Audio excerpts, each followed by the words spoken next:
Fala torcida cruzmaltina! Bem-vindos ao canal Vasco News.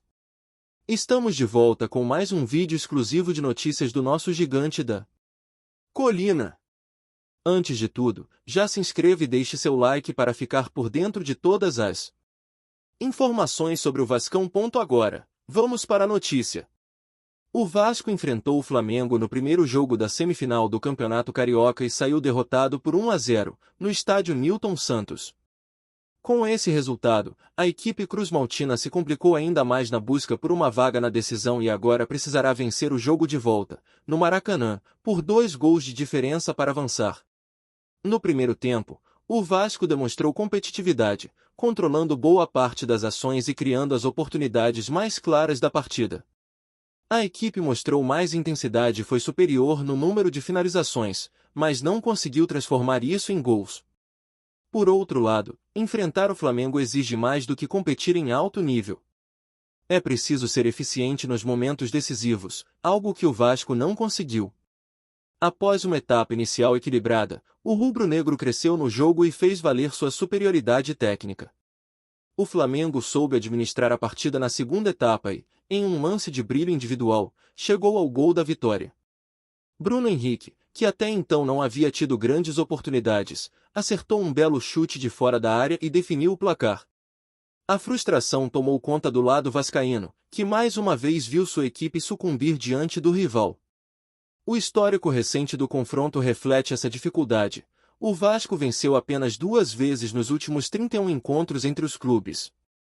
O time comandado por Fábio Carille entrou em campo com uma postura diferente, buscando dar uma resposta à torcida e apagar a má impressão deixada no último duelo contra o Flamengo, pela Taça Guanabara.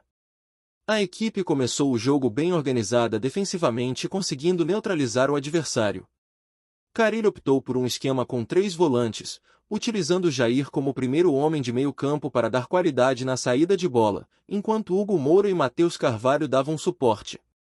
A estratégia deu segurança à defesa, que teve boa atuação na primeira etapa. Mesmo com desfalques, o Vasco conseguiu conter o Flamengo e aproveitou os erros incomuns do adversário na construção de jogadas. Léo Jardim praticamente não foi exigido nos primeiros 45 minutos.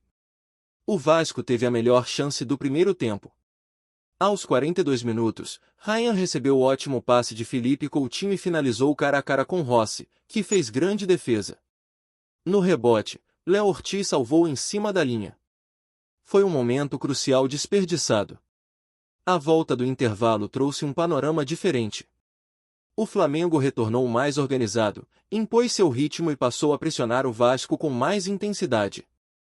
Aos 11 minutos, Luiz Araújo acertou a trave após erro de Matheus Carvalho. Carille tentou responder com a entrada de Lloyd Augusto, atacante recém-chegado ao clube. No entanto, a limitação do banco de reservas do Vasco ficou evidente em comparação com o rival. Pouco depois da substituição, o Flamengo abriu o placar. Bruno Henrique aproveitou um erro de Lucas Freitas, girou e bateu de canhota para marcar um belo gol de fora da área.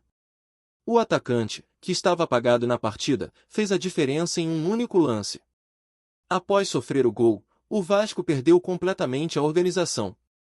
A equipe teve dificuldades para reagir e passou a errar na saída de bola e na construção ofensiva. Carille ainda tentou mudanças aos 30 minutos, lançando Payet, Sforza e Garré na partida. No entanto, as substituições não surtiram efeito, e o meia francês teve mais uma atuação discreta, sem conseguir impactar o jogo. A única chance do Vasco no segundo tempo surgiu nos acréscimos, com João Vitor cabeceando para a defesa tranquila de Rossi. Foi a última tentativa de evitar a derrota, mas o placar permaneceu 1-0 para o Flamengo. Agora, o Vasco precisará de uma grande virada no Maracanã para seguir vivo no Campeonato Carioca. Enquanto isso, não se esqueça de curtir e compartilhar nossas atualizações para continuar acompanhando tudo sobre o gigante. O clássico entre Vasco e Flamengo, disputado no Newton Santos pela semifinal do Campeonato Carioca, pode ganhar um novo capítulo fora das 4 linhas.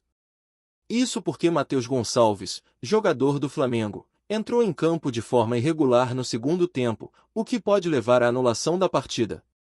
O erro na escalação do jovem meia pode ser um fator determinante no futuro do confronto. Caso o Tribunal de Justiça Desportiva, TJDRJ, aceite a denúncia e confirme a irregularidade, o Vasco pode ter uma nova chance de disputar o primeiro jogo da semifinal. O regulamento do Campeonato Carioca e o Código Brasileiro de Justiça Desportiva, CBJD, são claros em relação à escalação irregular de atletas. Caso o Flamengo tenha descumprido alguma norma, o clube poderá ser punido, e o resultado do jogo pode ser invalidado. Matheus Gonçalves entrou em campo na segunda etapa, e a princípio, sua participação passou despercebida. No entanto, a irregularidade foi apontada posteriormente, gerando protestos do lado vascaíno e levantando dúvidas sobre a legalidade do jogo. O Vasco já estuda acionar os órgãos responsáveis para analisar a situação e buscar um desfecho favorável. A diretoria entende que a escalação irregular pode configurar uma infração grave, que resultaria na remarcação da partida ou até em uma punição ao Flamengo. Se comprovada a irregularidade, o Flamengo pode ser enquadrado no artigo 214 do CBJD, que trata da inclusão de atletas sem condições legais de jogo. A punição pode variar de perda de pontos à anulação do confronto. Caso o jogo seja anulado, o Vasco teria uma nova chance de buscar um resultado melhor. Na partida original, a equipe cruzmaltina perdeu por 1-0, com um gol de Bruno Henrique no segundo tempo, o que complicou suas chances de classificação. A notícia da possível irregularidade gerou grande repercussão entre torcedores e especialistas. Muitos relembram casos anteriores de escalação irregular no futebol brasileiro, que resultaram em punições severas para os clubes envolvidos. No Flamengo, a diretoria ainda não se pronunciou oficialmente sobre a questão. O clube pode apresentar defesa e argumentar que houve um erro administrativo, tentando minimizar possíveis consequências.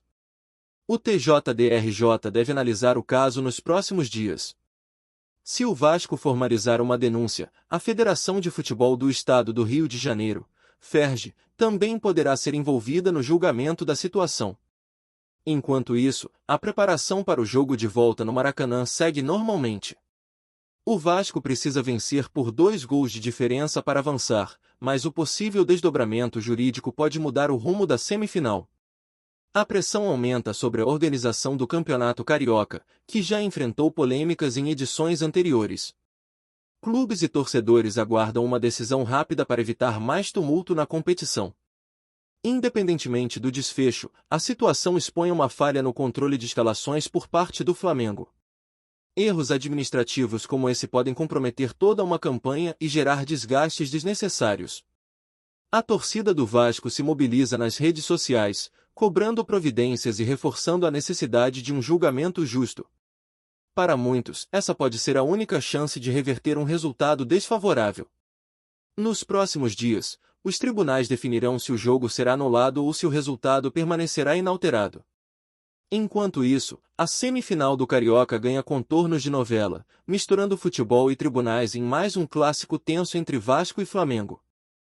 Apresentamos notícias do Vasco diariamente. Inscreva-se e deixe o seu like para continuar recebendo novidades do Vascão.